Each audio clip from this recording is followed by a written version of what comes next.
오늘 저와 여러분들에게 주시는 하나님의 말씀 갈라디아서 5장 22절 23절과 누가복음 6장 35절 36절 말씀입니다. 기록된 계시 말씀을 봉독해 올릴 때에 여러분이 주의 음성을 들으시길 바랍니다. 오직 성령의 열매는 사랑과 희락과 화평과 오래 참음과 자비와 양선과 충성과 온유와 절제니 이 같은 것을 금지할 법이 없느니라. 아멘. 누가복음 제6장 35절 36절입니다. 오직 너희는 원수를 사랑하고 선대하며 아무것도 바라지 말고 구워주라. 그리하면 너희 상이 클 것이요 또 지극히 높으신 이의 아들이 되리니 그는 은혜를 모르는 자와 악한 자에게도 인자하시니라. 너희 아버지의 자비로우심 같이 너희도 자비로운 자가 되라. 아멘. 그래도 그렇지 하나님을 찬양하는데 마스크를 쓰고 저렇게 찬양할 수 있을까? 그런데 마스크를 쓰고 찬양하는 게 지금 현실이 돼버렸어요. 정부에서 6월 10일 날 7월 10일이죠. 엊그저께 오후 6시부터 교회에 대한 강력한 코로나 대응 지침을 주었습니다. 그래서 도대체 어디까지 우리가 해야 됩니까? 그랬는데 정규 예배, 그러면 정규 예배는 어떤 예배입니까? 물어봤어요.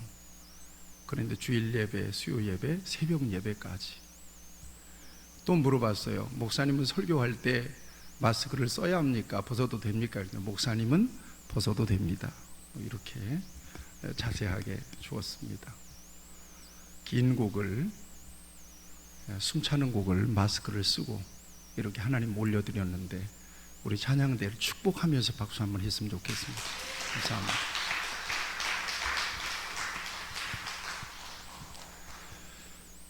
갈라디아서 5장 22절 23절을 통해서 열매를 점검해 보고 있습니다. 그간에 우리는 네 번째 열매를 보았습니다. 우리 좀 축복했으면 좋겠습니다. 사랑합니다. 네, 축복하세요. 자유롭게 좀 축복했으면 좋겠고요. 그 다음에 사랑, 그 다음에 뭐죠? 기쁨이에요. 우리 빈내리 성도들은 충분한 열매들을 다 맺고 계신 것 같았어요. 기뻐하세요, 축복하세요, 기뻐하세요. 네, 기뻐하십시오. 그 다음에 샬롬 한번 하시죠. 샬롬. 네. 또 한 번 합시다. 한 번 마지막으로. 오래 참으세요. 하나 남았군요. 오늘 설교 주제인데 이해합니다. 이해합니다. 여러분들 너무 반갑습니다. 제가 설교를 준비하는데 가능하면 설교를 짧게 해야 된다. 왜냐하면 이제 마스크 다 쓰고 두터운 마스크 쓰고 계시기 때문에 굉장히 답답하시니까. 그래서 우리 성도들 설교를 꼭 길게 한다고 성도들이 더 많이 이해하고 더 많이 은혜 받는 건 아니라고 생각이 되어서 오늘 하나님께서 은혜를 주시는 대로 여러분들에게 말씀을 전할 때에 성령께서 주시는 음성을 들을 수 있게 되기를 축복합니다. 지난주에는 비보가 있었습니다. 불과 얼마 전까지만 해도 왕성하게 활동했던 서울 특별시장 박원순 시장이 스스로 목숨을 끊는 일이 있었습니다. 뭔가 문제가 있었던 것 같습니다. 겉으로 보기에는 아무런 문제가 없는 것처럼 보였는데 속으로 오랫동안 뭔가를 고심하고 또 근심하고 뭔가에 많이 눌려 있었던 것 같습니다.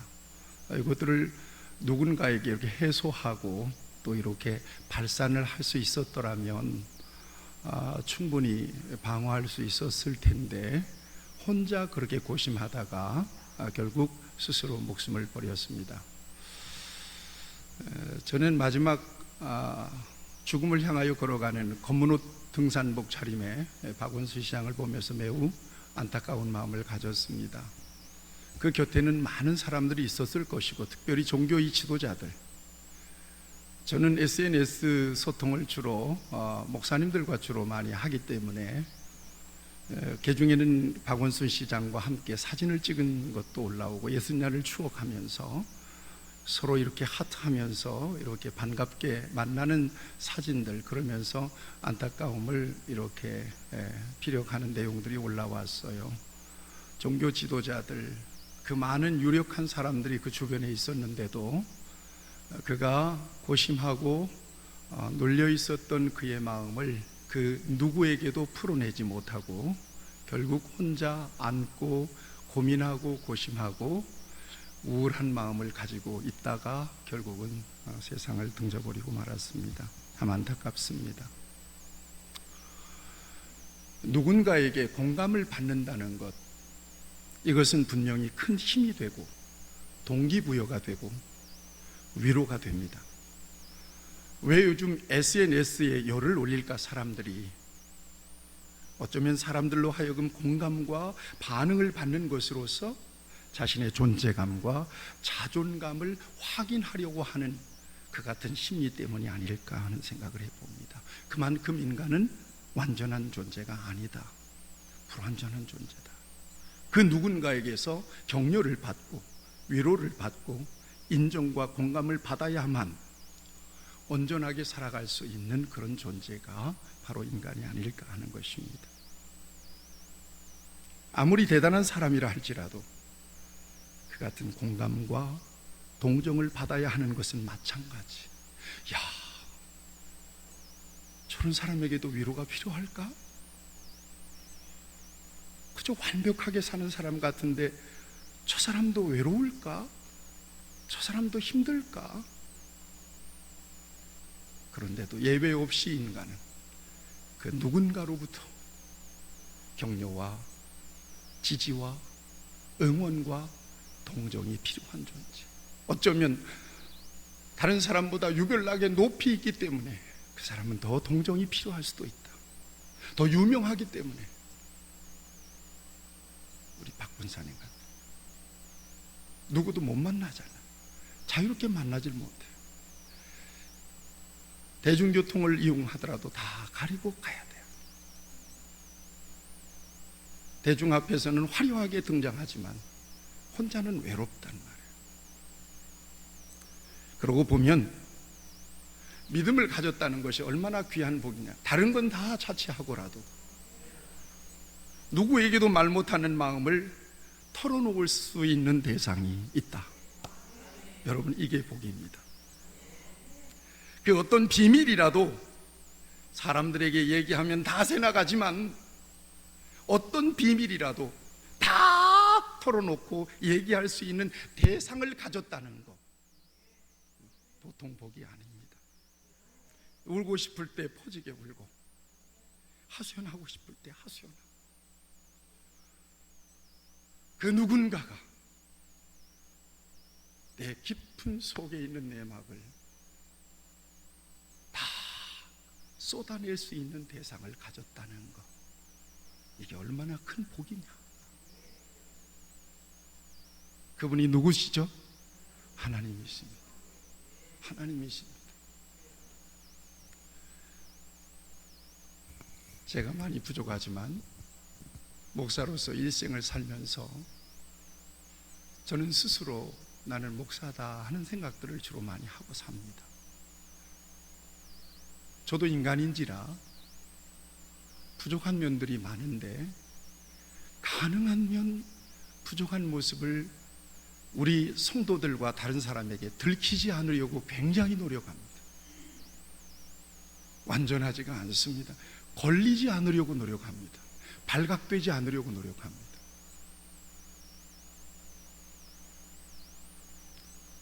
고민이 있고 걱정이 있습니다. 그러면 사람들은 목사님이 믿음도 없이 뭔 걱정이 있고 뭔 근심이 있습니까? 근심이 있습니다. 여러분 앞에서 근심이 없는 척 할 뿐입니다. 담대한 척 할 뿐이에요. 누구에게도 말 못하는 마음속에 있는 사정이 있습니다. 그런데 친구에게도 말 못하고 교인들에게도 얘기를 못합니다. 유일하게 세상에서 인간이라고 하면 김옥란밖에 없습니다. 우리 자그마한 김옥란이가 제 마음에 그 사정들을 잘 받아줍니다. 그리고 긍정하면서 얘기해 줍니다. 좋게 얘기해 줍니다. 여러분 부부 소중히 여기시기 바랍니다. 이건 본문과는 조금 다르게 나가는 이야기입니다. 그러나 이게 성령의 음성일 수 있습니다. 세상에서 위로를 받을 수 있고 힘을 받을 수 있는 대상은 부부밖에 없습니다. 속마음을 다 털어놓을 수 있는 대상도 부부밖에 없습니다. 그런데 부부간에도 서로 비밀이 있고 부부간에도 서로 속사정을 얘기 못한다면 이건 굉장히 불행한 일입니다.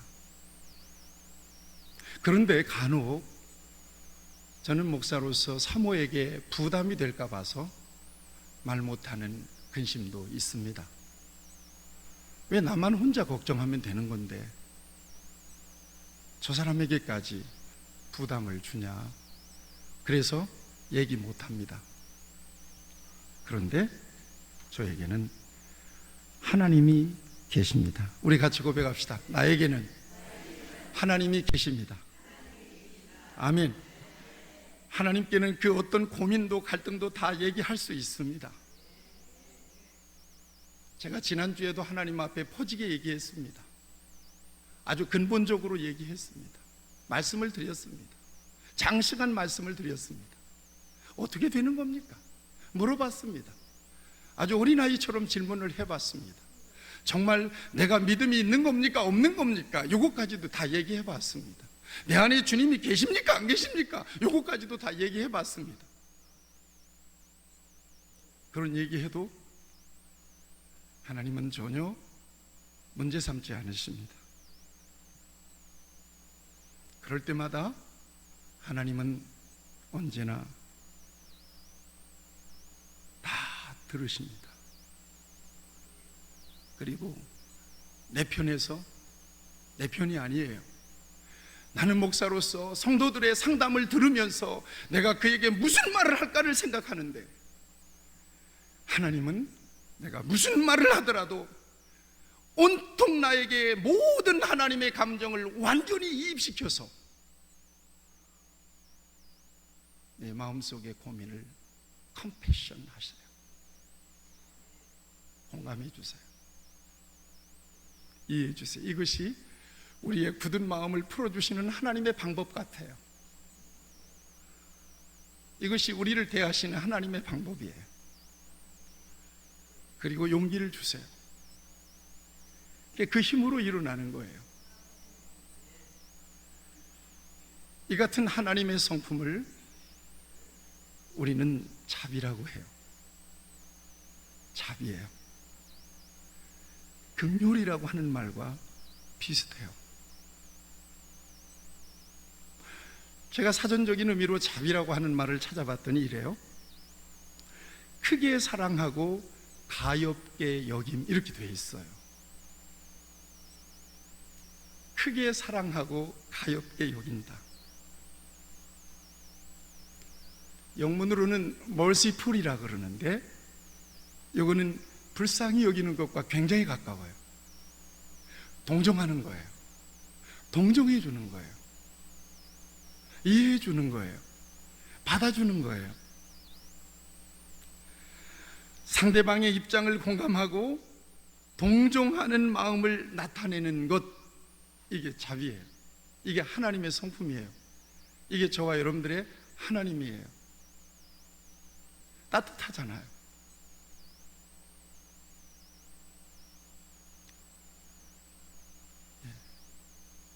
높이 계셔서 불꽃 같은 눈으로 우리를 감찰하시고 우리를 감독하시는 하나님이 아니더라.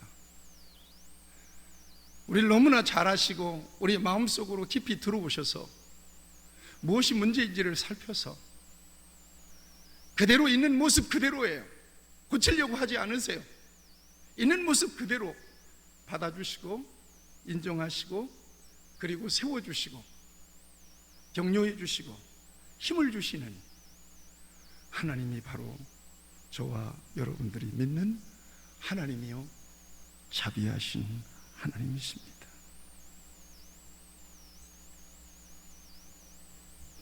지난주에도 오래 참음이라고 하는 설교를 하면서 요나에 대한 이야기를 했습니다. 요나가 선지자인데 왜 하나님의 눈을 피해서 다시스로 도망갔을까?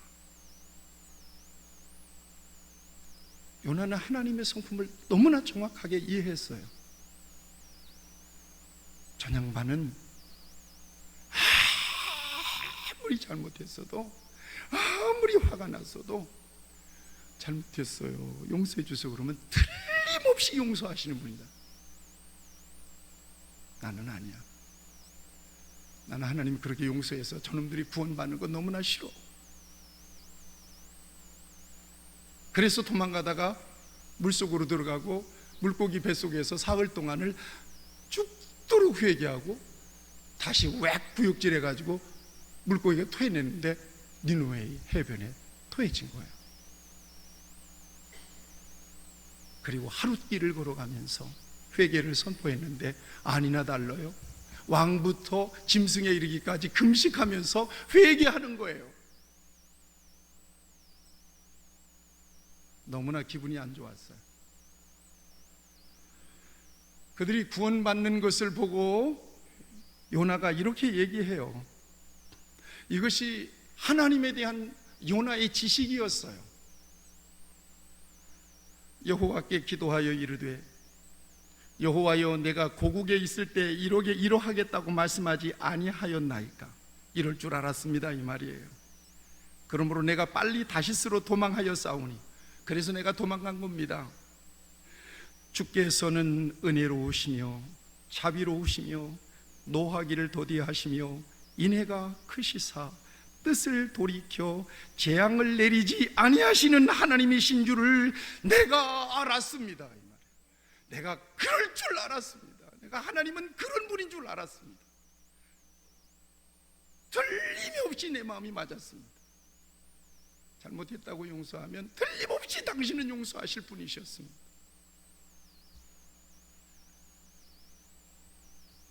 여러분들은 어떻게 느끼실지 모르겠어요. 저는 이 장면이 굉장히 감동스러워요.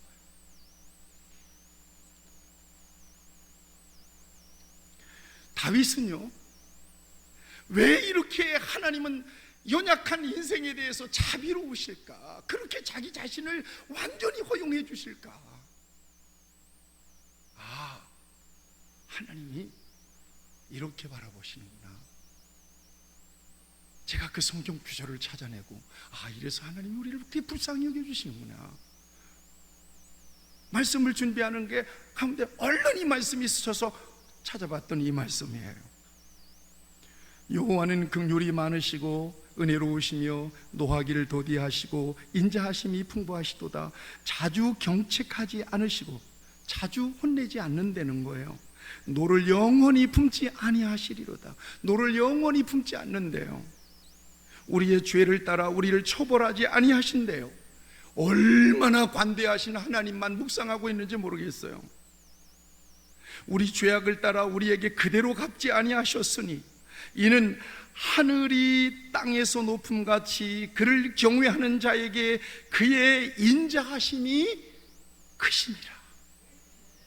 동이 서에서 먼 것 같이 우리의 죄과를 우리에게서 멀리 옮기셨도다.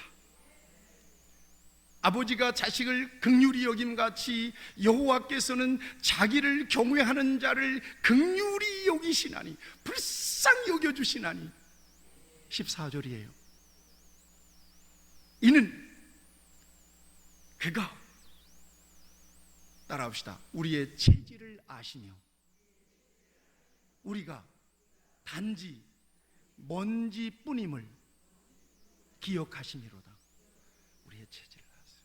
먼지 같은 인생, 불면 날아가 버리는 먼지 같은 하찮은 존재인 것을 하나님이 미리 아셔서 우리에게 완전한 것을 아예 기대하지 않으세요.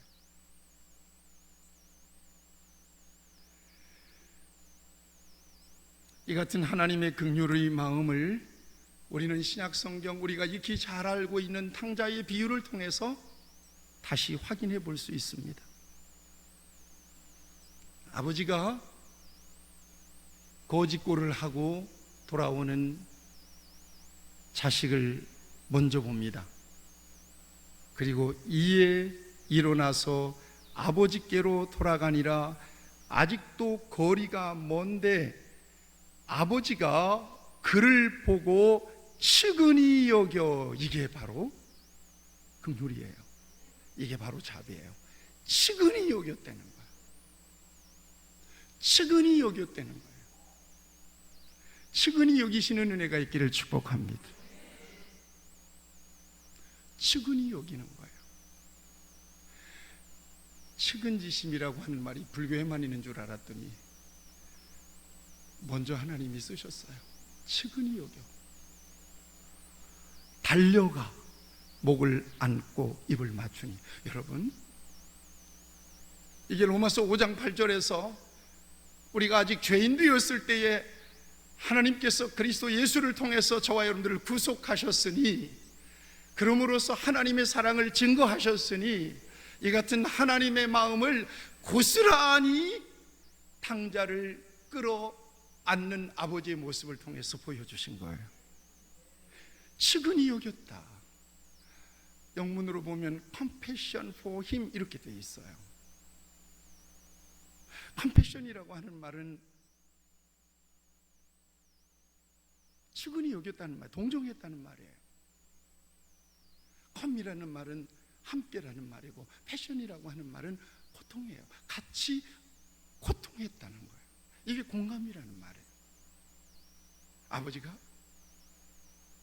아버지를 떠나서 저 외국에서 돼지우리에서 주엄 열매를 먹으면서 배를 골았을 이 아들의 그 고통과 아버지와 자식의 관계 속에서 완전한 소외감을 느끼고 고개를 떨구고 돌아오는 그 작은 아들의 마음을 그냥 그대로 컴패션한 거예요. 똑같이 느끼셨다는 거예요.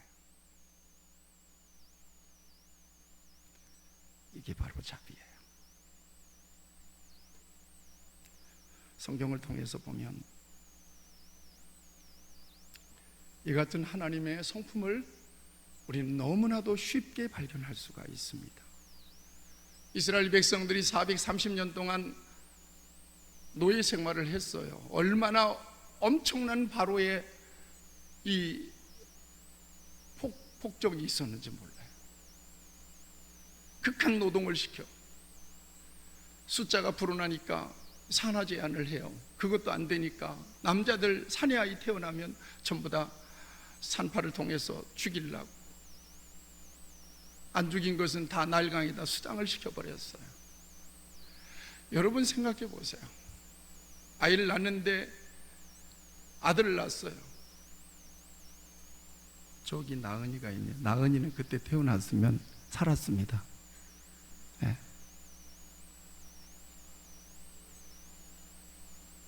그런데 젖도 물려보지 못한 아이를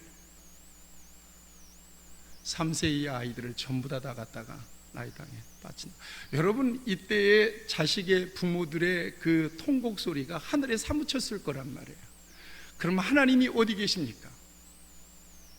하나님은 어디 계십니까? 그랬을 거 아니겠어요? 그런데 하나님은 그 같은 이스라엘 백성들의 그 고통을 그대로 이렇게 말씀하세요. 정령이 보고 그 부르짖음을 듣고 하나님이 그 우고를 알았다는 거죠. 하나님은 고통받는 백성들과 떠나 계시지 않았다는 거예요. 그 속에서 그들을 컴패션 하신 거예요. 그리고 그들을 구원할 방도를 하나님은 세우고 계셨던 것입니다. 이게 바로 하나님의 자비입니다. 여러분들이 힘들고 어렵고 고통스러울 때 하나님은 어디 계십니까? 하나님은 고통받는 하나님의 자녀들의 삶의 현장에 거기에 계십니다. 하나님이 아시니까, 하나님이 계시다고 믿으면 오늘 우리는 용기를 낼 수가 있어요. 우리가 힘을 얻을 수가 있어요. 하나만 더 얘기할게요. 엘리야가 아합 시대에 활동했던 선지자인 것은 잘 알잖아요. 아합 왕은 처처에다가 우상을 섬겨놓고 백성들을 우상 섬기라고 했던 사람이에요. 특별히 바알과 아세라 선지자들을 극진히 우대하고, 그리고 하나님을 섬기는 제사장들, 선지자들은 다 죽였단 말이에요. 이때 엘리야가 바알과 아세라 선지자들과 함께 갈멜산에서 영적 전쟁을 하죠. 그래서 불로써 임하신 하나님의 능력으로 정말 하나님만이 살아계시고 하나님만이 전능하신 하나님이신 것을 증명해 주십니다. 그 하나님을 떠나서 죽은 우상을 섬기고 바알을 섬기고 아세라를 섬기는 이 선지자들, 백성들이 잘못됐다는 것을 확실하게 증명해 주십니다. 그래서 그들을 그리시니까로 데리고 와서 엘리야가 선지자 바알 선지자 아세라 선지자를 죽이잖아요. 이스라엘에 가니까 갈멜산이라고 하는 데 가면 엘리야의 동상이 있습니다. 엘리야의 동상이 있는데 들어오는데 이게 번개 같은 칼이 들려 있습니다. 칼. 이게 엘리야의 동상이래요. 바알과 아세라 선지자들을 죽였던. 그런데 이세벨이 난리가 났어요. 자기 선지자들을 다 죽였다는 소식을 듣고는 엘리야를 죽일 계획을 합니다. 엘리야가 두려워가지고 브엘세바로 도망간. 브엘세바는 저 변방 끝입니다. 그리고는 거기에서 또 하룻길을 광야로 들어갑니다. 얼마나 무서웠으면. 그리고 로뎀 나무 아래에서 지친 모습으로 잠이 들었어요. 그리고는 하나님께 그렇게 호소합니다. 조카오니 나 여기서 죽여주세요. 그런 거예요. 완전히 탈진해버린 거예요. 이때 우리 하나님은 하나님의 사자를 보내셔서 구운 떡과 물 한 병을 머리맡에 두시고, 여러분 그 장면을 보면 어루만져 주세요. 자, 어루만져 주세요. 놀라지 않게 어루만져 주십니다. 그리고는 작은 소리로 일어나서 먹고 마시고 힘을 얻어라 그래요. 먹고 마시고 힘을 얻어라. 그래서 먹고 또 일어날 수가 없어. 그래서 쓰러졌어요. 그런데 또 어루만져 주세요. 그리고 먹고 마시고 힘을 얻어라.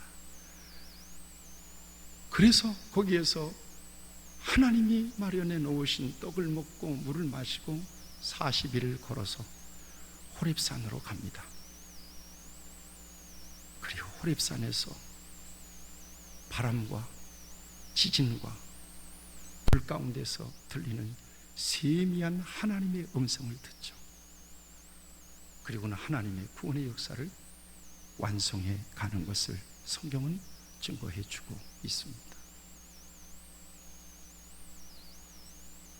하나님은 이렇게 하나님의 자녀들에게 힘을 주시고 피곤하여 지친 영혼들을 이렇게 일으켜 주시는 자비로우신 하나님이신 것을 성경은 보여주고 있습니다.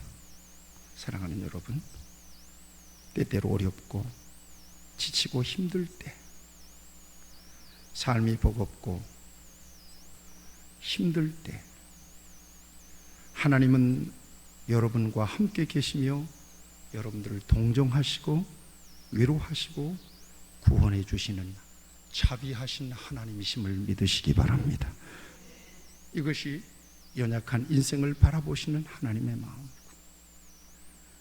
하나님은 죄인들에 대하여, 낙심하고 피곤한 자들에 대하여 이같이 동정하시는 하나님이신 것을 여러분 믿으시기를 축원합니다. 그리고 오늘 성령의 5번째 열매입니다. 그 사랑을 받고 그 같은 은혜를 입은 저와 여러분들을 통해서 이 인정이 메마른 시대 속에서 하나님과 똑같이 인자한 마음을 나타내라고 명령해 주십니다. 누가복음 6장 36절 말씀, 35절 말씀. 오직 너희는 원수를 사랑하고 선대하며 아무것도 바라지 말고 구워주라. 그리하면 너희 상이 클 것이요 또 지극히 높으신 이의 아들이 되리니 그는 은혜를 모르는 자와 악한 자에게도 인자하시니라. 은혜를 모르는 자와 악한 자에게도 인자하시니라. 36절은 우리 다 같이 읽겠습니다. 시작. 너희 아버지의 자비로우심 같이 너희도 자비로운 자가 되라. 이 말세에 은혜를 입은 우리를 통해서 하나님의 동정과 연민을 나타내시기를 원하십니다. 성경은 말씀하십니다. 너희 아버지의 자비로우심 같이 너희도 자비로운 자가 되라. 너희는 모든 악독과 노함과 분냄과 떠드는 것과 비방하는 것을 모든 악의와 함께 버리고 서로 친절하게 하며 불쌍히 여기며 서로 용서하기를 하나님이 그리스도 안에서 너희를 용서하심 같이 하라고 말씀하십니다. 만물의 마지막이 가까웠으니 그러므로 너희는 정신을 차리고 근신하여 기도하라. 무엇보다도 뜨겁게 서로 사랑할지니 사랑은 허다한 죄를 덮느니라 말씀하십니다. 우리 찬양을 하나 하겠습니다. 아바 아버지, 아바 아버지 찬양 같이 하겠는데, 이 찬양이 오늘 자비하신 하나님의 성품을 많이 드러내는 그런 찬양인데, 이 찬양을 저와 여러분들이 나를 바라보시는 그 주님의 자비하신 손길을, 또 얼굴을 바라보면서 불렀으면 좋겠습니다. 나를 안으시고 바라보시는 아바 아버지, 나를 도우시고 힘주시는 아바 아버지, 주는 내 마음을 고치시고 볼 수 없는 상처를 만지시고 나를 아시고 나를 이해하시며 내 영혼 새롭게 세우시며. 우리가 찬양하겠습니다. 같이 기도하시겠습니다.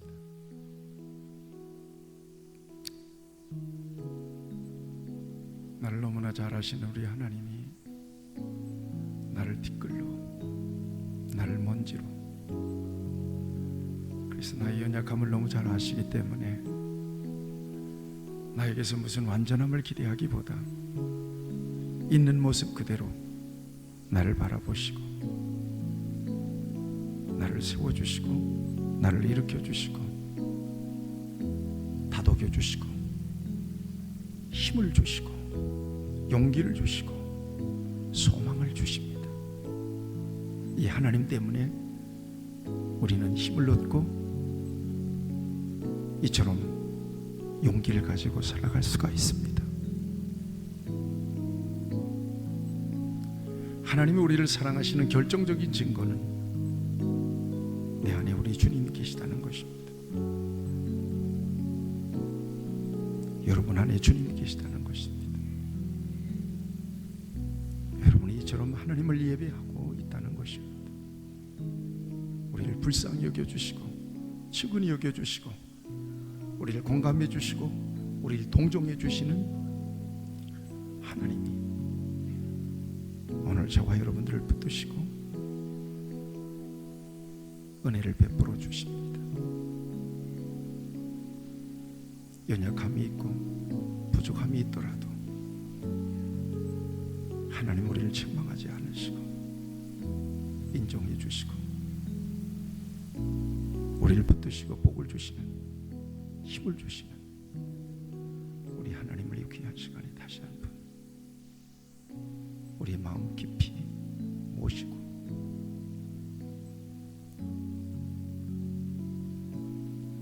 우리 주변에서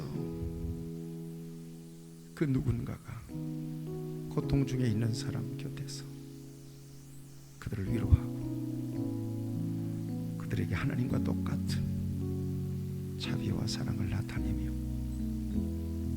불쌍히 여기고 연민을 느끼고 그들의 삶을 공감하고 그들의 지쳐있고 어려운 삶을 일으켜줄 수 있는 하나님의 사람으로 여러분의 삶을 결단할 수 있게 되기를 바랍니다.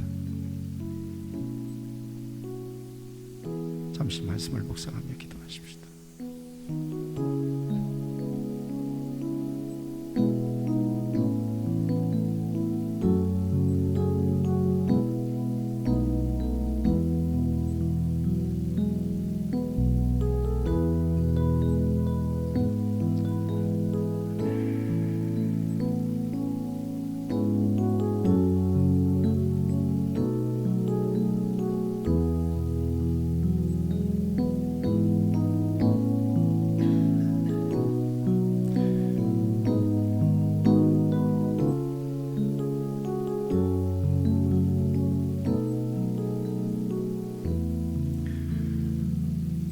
언제나 부족하고 연약한 우리를 불쌍히 여겨주시고 우리의 삶을 공감해 주시고 동정해 주시고 연민해 주시고 자비와 긍휼을 나타내 주시는 하나님 아버지,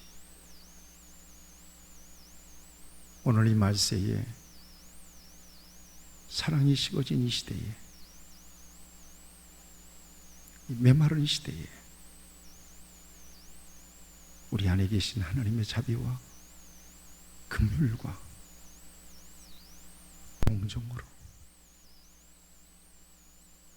우리 이웃들과 우리 형제들에게 주님의 자비를 나타내며 살아갈 수 있도록 우리를 사용하여 주시옵소서.